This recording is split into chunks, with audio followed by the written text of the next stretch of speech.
Lime ball press is the main model of the roller forming machine, also called ball press. It has a pair of axes parallel to each other, the same diameter.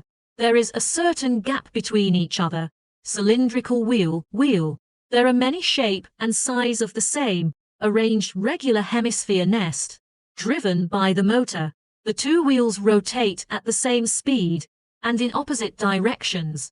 When the material falls into the joint between the two wheels, it begins to press. At this time, the raw material produces volume compression between the corresponding two balls and sockets. The mold wheel rotates continuously. The ball and socket gradually close, and the forming pressure gradually increases. When the rotation reaches the minimum distance between the two balls and sockets, the forming pressure reaches the maximum. Then the wheel rotation makes the ball and socket gradually separate, and the forming pressure decreases rapidly. When the forming pressure is reduced to zero, the lime ball press into the ball object began to expand out.